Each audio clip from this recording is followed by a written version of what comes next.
Hello दोस्तों, आप सभी को स्वागत है आपके अपने YouTube channel Ansari study classes में। तो आज से मैं आप लोगों को बिहार एसएससी इंटर स्तरीय एग्ज़ाम का सेट प्रैक्टिस करवाने वाला हूं। और दोस्तों, जो सेट प्रैक्टिस है एडुटेरिया का है, बहुत ही महत्वपूर्ण प्रश्नों के साथ लाया गया है।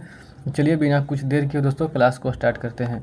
दोस्तों, पहला प्रश्न है कि भारत में उच्च न्यायालयों के न्यायाधीश को पद की शपथ दिलवाते हैं। भारत में उच्च न्यायालयों के न्यायाधीश को पद की शपथ दिलवाते हैं। दोस्तों, इसका सही उत्तर हो जाएगा ऑप्शन नंबर बी, राज्य का राज्यपाल दिलवाते हैं। राज्य का राज्यपाल दिलवाते हैं, ऑप्शन नंबर बी इसका सही उत्तर हो जाएगा। दोस्तों आगे प्रश्न है कि राष्ट्रपति और उपराष्ट्रपति के चुनावों से संबंधित चुनावी विवादों का निपटारा करता है। राष्ट्रपति और उपराष्ट्रपति के चुनावों से संबंधित चुनावी विवादों का निपटारा करता है। दोस्तों, इसका सही उत्तर हो जाएगा ऑप्शन नंबर सी, भारत का सर्वोच्च न्यायालय। भारत का सर्वोच्च न्यायालय करता है, ऑप्शन नंबर सी इसका सही उत्तर हो जाएगा। दोस्तों आगे बढ़ते हैं। आगे प्रश्न है कि भारत के संविधान में कल्याणकारी राज्य का आदर्श निहित है। भारत के संविधान में कल्याणकारी राज्य का आदर्श निहित है। दोस्तों, इसका सही उत्तर हो जाएगा ऑप्शन नंबर डी, राज्य के नीति निर्देशक तत्व में। राज्य के नीति निर्देशक तत्व में, ऑप्शन नंबर डी इसका सही उत्तर हो जाएगा। दोस्तों आगे प्रश्न है कि भारत में मताधिकार और निर्वाचित होने का अधिकार है। भारत में मताधिकार और निर्वाचित होने का अधिकार है। दोस्तों, इसका सही उत्तर हो जाएगा ऑप्शन नंबर डी, संवैधानिक अधिकार है। कौन सा अधिकार दोस्तों? संवैधानिक अधिकार है, ऑप्शन नंबर डी इसका सही उत्तर हो जाएगा। दोस्तों आगे प्रश्न है कि निम्न में से कौन सिविल सेवा बोर्ड के पदेन अध्यक्ष होते हैं। निम्न में से कौन सिविल सेवा बोर्ड के पदेन अध्यक्ष होते हैं। दोस्तों, इसका सही उत्तर हो जाएगा ऑप्शन नंबर डी, कैबिनेट सचिव होते हैं। कैबिनेट सचिव होते हैं, ऑप्शन नंबर डी इसका सही उत्तर हो जाएगा। दोस्तों आगे बढ़ते हैं और आगे प्रश्न है कि लोकसभा के अध्यक्ष को पद से हटाया जा सकता है। लोकसभा के अध्यक्ष को पद से हटाया जा सकता है।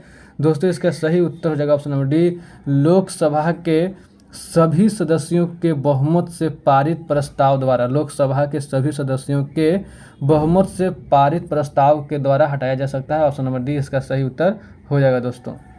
दोस्तों आगे प्रश्न है कि भारत का संविधान गणतंत्रात्मक है क्योंकि यह। भारत का संविधान गणतंत्रात्मक है क्योंकि यह।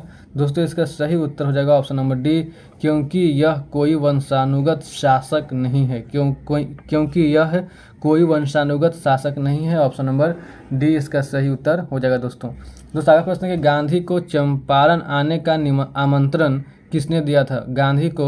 गांधी जी को चंपारण आने का आमंत्रण किसने दिया था। दोस्तों, इसका सही उत्तर हो जाएगा ऑप्शन नंबर ए, राजकुमार शुक्ल ने दिया था। राजकुमार शुक्ल ने दिया था, ऑप्शन नंबर ए इसका सही उत्तर हो जाएगा। दोस्तों आगे बढ़ते आगे प्रश्न है कि 1913 ईस्वी में पटना में अनुशीलन समिति की एक शाखा की स्थापना किसने की थी। 1913 ईस्वी में पटना में अनुशीलन समिति की एक शाखा की स्थापना किसने की थी। दोस्तों, इसका सही उत्तर हो जाएगा option number C, Sachindranath Sanyal. Sachindranath Sanyal, option number C इसका सही उत्तर हो जाएगा। दोस्तों आगे बढ़ते आगे प्रश्न है कि बिहार का पहला रामसर स्थल कौन सा है। बिहार का पहला रामसर स्थल कौन सा है। दोस्तों, इसका सही उत्तर हो जाएगा ऑप्शन नंबर सी, कांवर झील है। ऑप्शन नंबर सी, कांवर झील है। दोस्तों आगे बढ़ते हैं। आगे प्रश्न कि निम्नलिखित में से कौन सी सभ्यता अपने नगर नियोजन के लिए प्रसिद्ध थी। निम्नलिखित में से कौन सी सभ्यता अपने नगर नियोजन के लिए प्रसिद्ध थी। दोस्तों, इसका सही उत्तर हो जाएगा ऑप्शन नंबर डी, सिंधु घाटी की सभ्यता। सिंधु घाटी की सभ्यता, ऑप्शन नंबर डी इसका सही उत्तर हो जाएगा। दोस्तों आगे बढ़ते आगे प्रश्न है कि प्राचीन भारत के प्रसिद्ध शासक जिसने अपने जीवन के अंतिम दिनों में जैन धर्म अपना लिया था। प्राचीन भारत के प्रसिद्ध शासक जिसने अपने जीवन के अंतिम दिनों में जैन धर्म अपना लिया था। दोस्तों, इसका सही उत्तर हो जाएगा option number C, Chandragupta Maurya ने। चंद्रगुप्त मौर्य ने। दोस्तों आगे प्रश्न है कि निम्नलिखित में से कौन सी कला ग्रीक बौद्ध कला के नाम से भी जाना जाता है। निम्नलिखित में से कौन सी कला ग्रीक बौद्ध कला के नाम से भी जाना जाता है। दोस्तों, इसका सही उत्तर हो जाएगा ऑप्शन नंबर सी, गंधार कला। ऑप्शन नंबर सी, गंधार कला। दोस्तों आगे बढ़ते आगे प्रश्न है कि सर्वप्रथम दिल्ली के अमीरों का दमन निम्न में से किस शासक द्वारा किया गया था। सर्वप्रथम दिल्ली के अमीरों का दमन निम्न में से किस शासक द्वारा किया गया था। दोस्तों, इसका सही उत्तर हो जाएगा ऑप्शन नंबर बी, इल्तुतमिश के द्वारा। ऑप्शन नंबर बी, इल्तुतमिश के द्वारा किया गया था। दोस्तों आगे बढ़ते हैं और आगे प्रश्न है कि द्वितीय अंगल मैसूर युद्ध के समय भारत का गवर्नर जनरल कौन था। द्वितीय अंगल मैसूर युद्ध के समय भारत का गवर्नर जनरल कौन था। दोस्तों, इसका सही उत्तर हो जाएगा ऑप्शन नंबर ए, वारेन हेस्टिंग्स था। वारेन हेस्टिंग्स था, ऑप्शन नंबर ए इसका सही उत्तर हो जाएगा। दोस्तों आगे प्रश्न है कि किसने कहा था कि कांग्रेस केवल सूक्ष्मदर्शी अल्पसंख्यक का प्रतिनिधित्व करती है? किसने कहा था कि कांग्रेस केवल सूक्ष्मदर्शी अल्पसंख्यक का प्रतिनिधित्व करती है? दोस्तों इसका सही उत्तर हो जाएगा option number D, Lord Dufferin ने कहा था। लॉर्ड डफरिन ने कहा था, ऑप्शन नंबर डी इसका सही उत्तर हो जाएगा। दोस्तों आगे बढ़ता है प्रश्न कि पूना सार्वजनिक सभा की स्थापना किसके द्वारा किया गया? पूना सार्वजनिक सभा की स्थापना किसके द्वारा किया गया? दोस्तों इसका जो सही उत्तर हो जाएगा option number C MG. Ranade के द्वारा किया गया। ऑप्शन नंबर सी इसका सही उत्तर हो जाएगा। दोस्तों आगे प्रश्न है कि विजयनगर साम्राज्य की वित्तीय व्यवस्था की मुख्य विशेषता क्या था? विजयनगर साम्राज्य की वित्तीय व्यवस्था की मुख्य विशेषता क्या था? दोस्तों इसका सही उत्तर हो जाएगा ऑप्शन नंबर सी, भू राजस्व। ऑप्शन नंबर सी इसका सही उत्तर हो जाएगा। दोस्तों आगे प्रश्न है कि किस मुगल बादशाह के विरुद्ध जौनपुर से फतवा जारी हुआ था? किस मुगल बादशाह के विरुद्ध जौनपुर से फतवा जारी हुआ था? दोस्तों इसका सही उत्तर हो जाएगा ऑप्शन नंबर बी, अकबर के विरुद्ध। ऑप्शन नंबर बी इसका सही उत्तर हो जाएगा। दोस्तों आगे बढ़ता है प्रश्न कि नीचे दिए गए घटनाएं तथा उसके तिथि का सही मिलान करें। दोस्तों इसको मिलान करना है, तो दोस्तों इसका सही जो उत्तर हो जाएगा ऑप्शन नंबर डी इसका सही उत्तर हो जाएगा। दोस्तों ऑप्शन नंबर डी इसका सही उत्तर हो जाएगा, यानी कि रॉलेट एक्ट का मिलान जो होगा वो 19 मार्च 1919। रॉलेट एक्ट का जो मिलान होगा 19 मार्च 1919, यानी कि ए का फर्स्ट से मिलान होगा। और रॉलेट सत्याग्रह का जो मिलान होगा वो 6 अप्रैल 1919, यानी कि बी का जो सेकंड से मिलान होगा। और जो है कि भारतीय राष्ट्रीय कांग्रेस का अमृतसर अधिवेशन, इसका जो मिलान होगा वो 4 से होगा, 2 दिसंबर 1919 से, तो इसका जो मिलान होगा 4 से होगा। और जालियांवाला बाग हत्याकांड, तो इसका जो मिलान होगा 3rd से होगा, 13 अप्रैल 1919, तो इसका उत्तर हो जाएगा ऑप्शन नंबर डी। तो ठीक है दोस्तों, आगे बढ़ते हैं और आगे प्रश्न है कि भारत का अपने पड़ोसी देशों के मध्य अंतर्राष्ट्रीय सीमा के विस्तार का आरोही क्रम है। भारत का अपने पड़ोसी देशों के मध्य अंतर्राष्ट्रीय सीमा के विस्तार का आरोही क्रम है। दोस्तों इसका सही उत्तर हो जाएगा option number B, Nepal, Pakistan, चीन, बांग्लादेश। ऑप्शन नंबर बी इसका सही उत्तर हो जाएगा। दोस्तों आगे प्रश्न है कि निम्नलिखित में से कौन सा जिला धारवाड़ भू स्तरीय रचना वाला नहीं है? निम्नलिखित में से कौन सा जिला धारवाड़ भू स्तरीय रचना वाला नहीं है? दोस्तों इसका सही उत्तर हो जाएगा option number B, Rohtas. Option number B Rohtas इसका सही उत्तर हो जाएगा। दोस्तों आगे बढ़ते हैं और आगे प्रश्न है कि अटल टनल से संबंधित निम्नलिखित कथनों पर विचार कीजिए, उनमें कौन से सही है? यानी कि अटल टनल से संबंधित निम्नलिखित कथनों पर विचार कीजिए और उनमें कौन से सही हैं। तो दोस्तों इसको मतलब कथन पर विचार करना है, बता रहा है कि कौन सा सही है। दोस्तों मतलब कथन है कि इसका निर्माण सीमा सड़क संगठन द्वारा किया गया है। यह मनाली और लाहौल स्पीति घाटी को जोड़ती है। यह हिमालय के पीर पंजाल पर्वत श्रृंखला के मध्य स्थित है। यह भारत के लिए सामरिक दृष्टि से महत्वपूर्ण है। तो नीचे दिए कुछ से सही उत्तर को चुनना है दोस्तों। तो दोस्तों इसका जो सही उत्तर हो जाएगा ऑप्शन नंबर डी, 1, 2, 3, 4, मतलब सारे कथन जो है वो सारे के सारे कथन सही है। तो ऑप्शन नंबर डी इसका सही उत्तर हो जाएगा। दोस्तों सारे के सारे कथन सही है। दोस्तों आगे बढ़ता है प्रश्न है कि नर्मदा घाटी किन पर्वत श्रृंखलाओं के बीच स्थित है? दोस्तों इसका सही उत्तर हो जाएगा ऑप्शन नंबर सी, सतपुड़ा और विंध्याचल। ऑप्शन नंबर सी इसका सही उत्तर हो जाएगा। दोस्तों आगे बढ़ता है प्रश्न है कि सूची 1 को सूची 2 से सम्मिलित कीजिए तथा नीचे दिए गए कुछ से सही उत्तर चुनिए, यानी कि एक से दूसरे को मिलाना है दोस्तों। तो यानी कि इसका जो सही उत्तर हो जाएगा, पहले इसका सही उत्तर देख लेते हैं। इसका सही उत्तर हो जाएगा ऑप्शन नंबर सी इसका सही उत्तर हो जाएगा। दोस्तों ऑप्शन नंबर सी इसका सही उत्तर हो जाएगा, यानी कि बादाम पहाड़ का जो मिलान होगा वो ओडिशा से होगा। बादाम पहाड़ का मिलान किससे होगा? ओडिशा से होगा। और डल्ली राजहरा का जो मिलान होगा वो यानी कि 3 से होगा, छत्तीसगढ़ से होगा। और कुद्रेमुख का जो मिलान होगा वो यानी कि 4 से हो जाएगा, तो यानी कि कर्नाटक, कुद्रेमुख कर्नाटक, क से कुद्रेमुख और क से कर्नाटक। और नवामुंडी का जो मिलान होगा वो 1 से, नवामुंडी झारखंड। इस तरह से आप लोग मिलान कर लीजिएगा। तो ठीक है दोस्तों, आगे बढ़ते हैं और आगे प्रश्न है कि अफ्रीका का सर्वोच्च पर्वत शिखर माउंट किलिमंजारो अवस्थित है। यानी कि अफ्रीका का सर्वोच्च पर्वत शिखर माउंट किलिमंजारो अवस्थित है? दोस्तों इसका सही उत्तर हो जाएगा ऑप्शन नंबर सी, तंजानिया में स्थित। कहाँ स्थित दोस्तों? तंजानिया में स्थित। ऑप्शन नंबर सी इसका सही उत्तर हो जाएगा दोस्तों। आगे बढ़ता है प्रश्न कि भारत में ग्रीष्मकालीन मानसून के प्रवाह की सामान्य दिशा है? भारत में ग्रीष्मकालीन मानसून के प्रवाह की सामान्य दिशा है? दोस्तों इसका सही उत्तर हो जाएगा ऑप्शन नंबर डी, दक्षिण पश्चिम से पूर्व उत्तर। दक्षिण पश्चिम से पूर्व उत्तर, ऑप्शन नंबर डी इसका सही उत्तर हो जाएगा दोस्तों आगे बढ़ते हैं। आगे प्रश्न है कि सूची 1 को सूची 2 से सम्मिलित कीजिए तथा सूचियों के नीचे दिए गए कूट से सही उत्तर चुनिए। यानी कि सूची 1 को सूची 2 से मिलान करना है। तो दोस्तों इसका जो है ना कि सूची 1 में देश है, सूची 2 में राजधानी है। तो दोस्तों यानी कि उज्बेकिस्तान का जो मिलान होगा वो यानी कि ताशकंद से होगा। किससे होगा? ताशकंद से होगा। और ताजिकिस्तान, तो ताजिकिस्तान का जो मिलान होगा दोस्तों वो यानी कि दुशानबे से होगा। किससे होगा? दुशानबे से होगा। और यानी किर्गिस्तान की जो राजधानी है दोस्तों वो बिश्केक है। ऑप्शन नंबर यानी कि ऑप्शन नंबर नहीं, सी का जो मिलान होगा वो 3 से होगा। और तुर्कमेनिस्तान का जो मिलान होगा जो बचा हुआ यानी कि 4 से हो जाएगा। तो इस तरह से दोस्तों इसका जो सही उत्तर हो जाएगा ऑप्शन नंबर ए इसका सही उत्तर हो जाएगा दोस्तों आगे बढ़ते हैं। आगे प्रश्न है कि निम्नलिखित में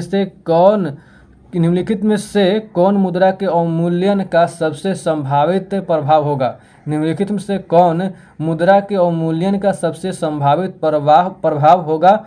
दोस्तों इसका सही उत्तर हो जाएगा ऑप्शन नंबर बी, निर्यात में वृद्धि। ऑप्शन नंबर बी, निर्यात में वृद्धि इसका सही उत्तर हो जाएगा दोस्तों आगे प्रश्न है कि वह दर जिस पर अनुसूचित वाणिज्यिक बैंक रिजर्व बैंक से रातों रात धन की अतिरिक्त राशि उधार ले सकते हैं। वह दर जिस पर अनुसूचित वाणिज्यिक बैंक रिजर्व बैंक से रातों रात धन की अतिरिक्त राशि उधार ले सकते हैं। दोस्तों इसका सही उत्तर हो जाएगा ऑप्शन नंबर बी, सीमांत अस्थायी सुविधा दर। सीमांत अस्थायी सुविधा दर, ऑप्शन नंबर बी इसका सही उत्तर हो जाएगा दोस्तों आगे बढ़ते आगे प्रश्न कि निम्नलिखित में से कौन सा कार्य आरबीआई से संबंधित नहीं है? निम्नलिखित में से कौन सा कार्य आरबीआई से संबंधित नहीं है? दोस्तों इसका सही उत्तर हो जाएगा ऑप्शन नंबर बी यानी केवल थर्ड। ऑप्शन नंबर बी केवल थर्ड यानी कि जनता को पैसा उधार देना। ऑप्शन नंबर बी इसका सही उत्तर हो जाएगा दोस्तों यानी कि जनता का पैसा उधार देना यह है कि आरबीआई से संबंधित कार्य नहीं है। आगे बढ़ते हैं और आगे प्रश्न है कि भारत में आत्मनिर्भर और स्व उत्पादक अर्थव्यवस्था के रूप में स्थापित करने का प्राथमिक लक्ष्य किस पंचवर्षीय योजना का था? भारत को आत्मनिर्भर और स्व उत्पादक अर्थव्यवस्था के रूप में स्थापित करने का प्राथमिक लक्ष्य किस पंचवर्षीय योजना का था? दोस्तों इसका सही उत्तर हो जाएगा ऑप्शन नंबर सी, तीसरी पंचवर्षीय योजना। ऑप्शन नंबर सी इसका सही उत्तर हो जाएगा दोस्तों आगे प्रश्न है कि राष्ट्रीय आय लेखांकन का जन्मदाता किसे कहा जाता है? राष्ट्रीय आय लेखांकन का जन्मदाता किसे कहा जाता है? दोस्तों इसका सही उत्तर हो जाएगा option number D, Simon Kuznets को कहा जाता है। ऑप्शन नंबर डी इसका सही उत्तर हो जाएगा दोस्तों आगे बढ़ते आगे प्रश्न है अंतर्राष्ट्रीय मुद्रा कोष एवं विश्व बैंक मुख्यालय कहाँ है? अंतर्राष्ट्रीय मुद्रा कोष एवं विश्व बैंक का मुख्यालय कहाँ है? दोस्तों इसका सही उत्तर हो जाएगा option number D, Washington DC में। Option number D Washington DC में है। आगे बढ़ते हैं और आगे प्रश्न है कि भारत में कृषि उत्पादों से संबंधित बाजार का विनियमन कौन करता है? भारत में कृषि उत्पादों से संबंधित बाजार का विनियमन कौन करता है? दोस्तों इसका सही उत्तर हो जाएगा ऑप्शन नंबर सी, कृषि उत्पाद बाजार समिति अधिनियम। ऑप्शन नंबर सी इसका सही उत्तर हो जाएगा दोस्तों आगे बढ़ता है प्रश्न कि भारत ने किस देश को भेंट में 20 ब्रांड गेज रेलवे इंजन उपहार में दे दिया है? भारत ने किस देश को भेंट में 20 ब्रांड गेज रेलवे इंजन उपहार में दे दिया है? दोस्तों इसका सही उत्तर हो जाएगा ऑप्शन नंबर बी, बांग्लादेश को। ऑप्शन नंबर बी बांग्लादेश को दे दिया। ऑप्शन नंबर बी इसका सही उत्तर हो जाएगा दोस्तों आगे प्रश्न है कि भारत सरकार ने वर्ष 2023-24 में साधारण धान के लिए कितना न्यूनतम समर्थन मूल्य एमएसपी निर्धारण किया? यानी कि धान के लिए भारत सरकार ने वर्ष 2023-24 में साधारण धान के लिए कितना न्यूनतम समर्थन मूल्य एमएसपी निर्धारित किया है? दोस्तों इसका सही उत्तर हो जाएगा ऑप्शन नंबर सी 2183 रुपया। 2183 रुपया। ऑप्शन नंबर सी इसका सही उत्तर हो जाएगा दोस्तों आगे बढ़ते आगे प्रश्न है किस मंत्रालय द्वारा पोषण भी पढ़ाई भी कार्यक्रम की शुरुआत की गई है? किस मंत्रालय द्वारा पोषण भी पढ़ाई भी कार्यक्रम की शुरुआत की गई है? दोस्तों इसका सही उत्तर हो जाएगा ऑप्शन नंबर बी, केंद्रीय महिला एवं बाल विकास मंत्रालय। केंद्रीय महिला एवं बाल विकास मंत्रालय, ऑप्शन नंबर बी इसका सही उत्तर हो जाएगा दोस्तों। आगे बढ़ते हैं। आगे प्रश्न है कि चंद्रयान 3 जिसे हाल ही में प्रक्षेपित किया गया है का कुल वजन लगभग कितना था? चंद्रयान 3 जिसे हाल ही में प्रक्षेपित किया गया है का कुल वजन लगभग कितना है? दोस्तों इसका जो सही उत्तर हो जाएगा ऑप्शन नंबर डी, 3900 किलोग्राम। कितना वजन है दोस्तों? 3900 किलोग्राम। ऑप्शन नंबर डी इसका सही उत्तर हो जाएगा दोस्तों। आगे बढ़ते हैं प्रश्न कि विश्व पर्यावरण दिवस 2023 का थीम क्या है? मतलब विश्व पर्यावरण दिवस 2023 का थीम क्या था? दोस्तों इसका जो सही उत्तर हो जाएगा ऑप्शन नंबर बी, प्लास्टिक प्रदूषण के समाधान। प्लास्टिक प्रदूषण के समाधान, ऑप्शन नंबर बी इसका सही उत्तर हो जाएगा दोस्तों। आगे प्रश्न कि हाल ही में किस राज्य के दुबराज चावल को जीआई टैग दिया गया है? हाल ही में किस राज्य के दुबराज चावल को जीआई टैग दिया गया है? दोस्तों इसका सही उत्तर हो जाएगा ऑप्शन नंबर बी, छत्तीसगढ़ के ऑप्शन नंबर बी इसका सही उत्तर हो जाएगा दोस्तों। आगे बढ़ते आगे प्रश्न है कि निम्नलिखित राज्य एवं उनके राज्यपाल का कौन सा सही सुमेल नहीं है? निम्नलिखित राज्य एवं उनके राज्यपाल का कौन सा सही सुमेल नहीं है? दोस्तों इसका सही उत्तर हो जाएगा option number C, Tripura Gurmeet Singh. Option number C इसका सही उत्तर हो जाएगा दोस्तों।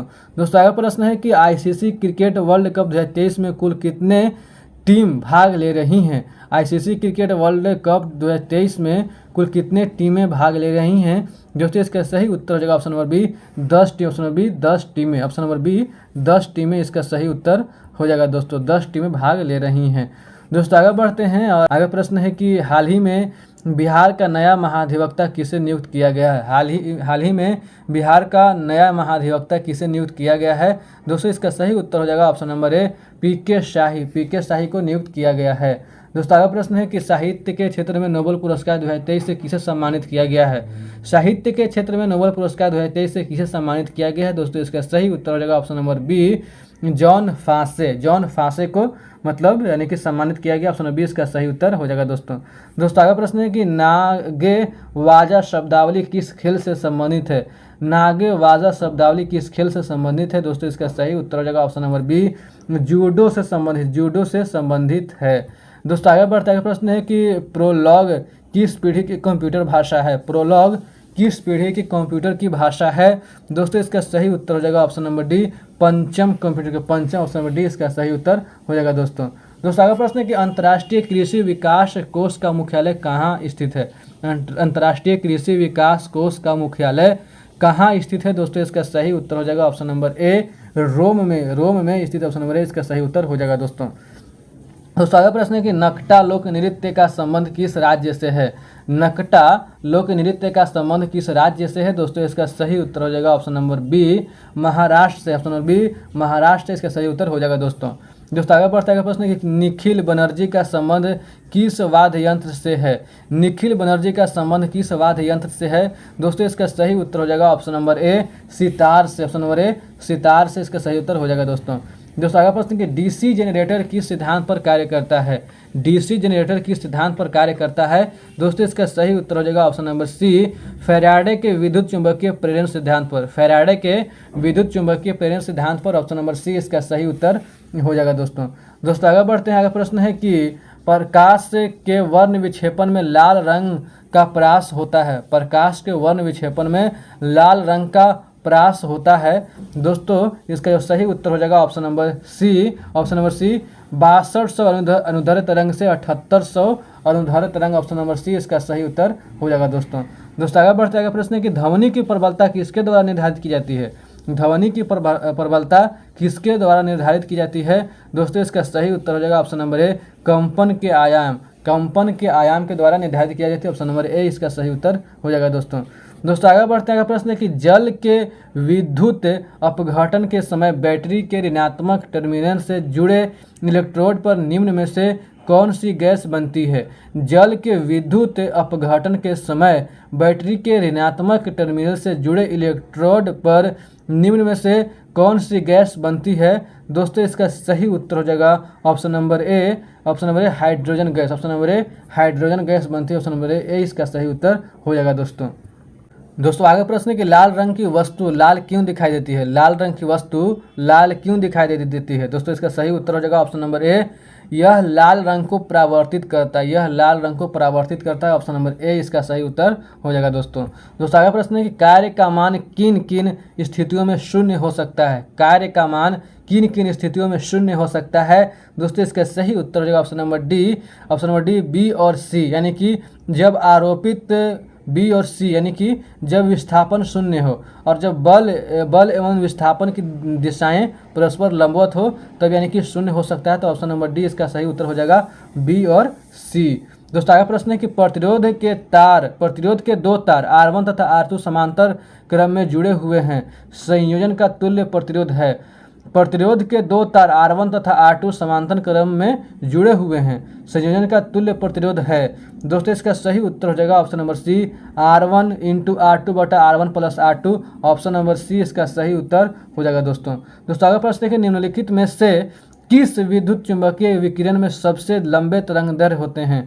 निम्नलिखित में से किस विद्युत चुंबकीय विकिरण में सबसे लंबे तरंगदैर्घ्य होते हैं। दोस्तों इसका सही उत्तर हो जाएगा ऑप्शन नंबर ए, रेडियो तरंग, ऑप्शन नंबर ए रेडियो तरंगे।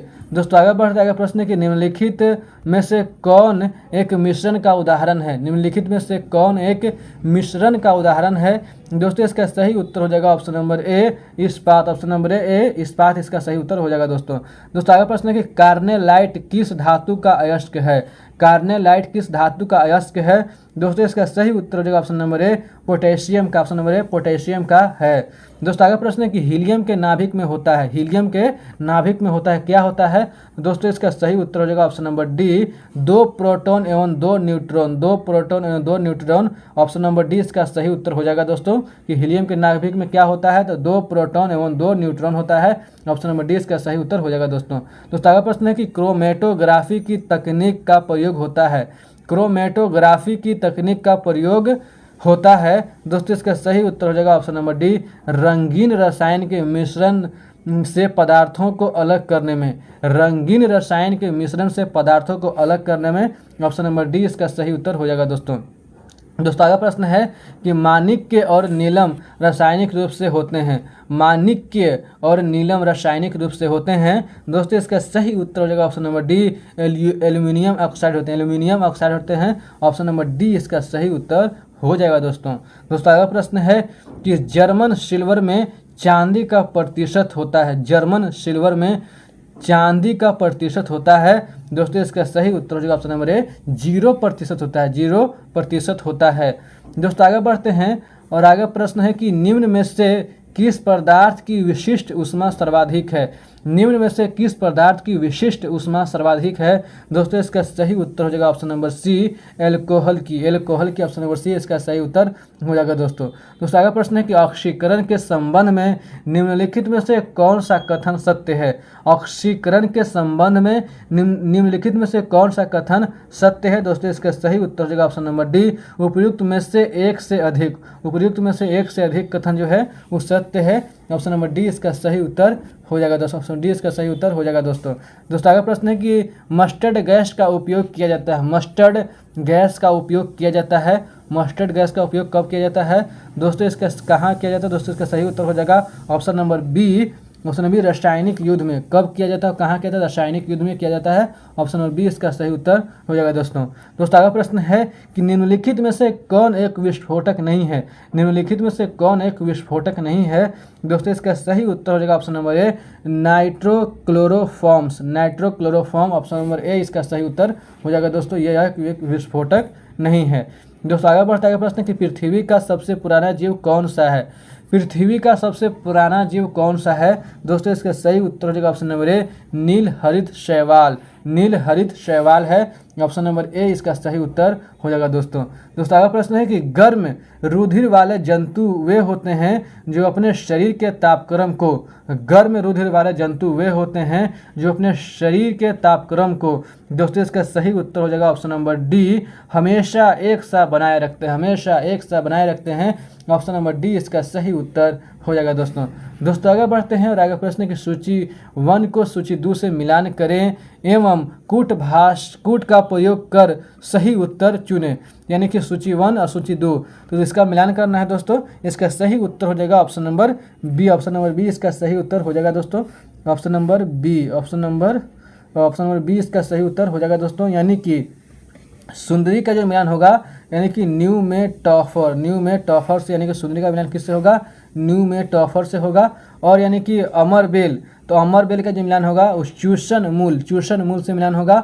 और यानी कि सिंघाड़ा का जो मिलान होगा दोस्तों यानी कि भूमिगत नहीं स्वांगीकारक मूल से मिलान होगा। और प्याज का जो मिलान होगा यानी कि भूमिगत तना से मिलान होगा। प्याज का कैसे होगा? भूमिगत तना से। तो यानी कि इस तरह से मिलान कर लीजिएगा दोस्तों, आप लोग याद भी कर लीजिएगा। तो दोस्तों आगे बढ़ते हैं और आगे प्रश्न कि शल्य क्रिया में ऑर्थोप्लास्टी क्या है? शल्य क्रिया में ऑर्थोप्लास्टी क्या है दोस्तों? इसका सही उत्तर हो जाएगा ऑप्शन नंबर सी, कूल्हे के जोड़ का प्रतिस्थापन।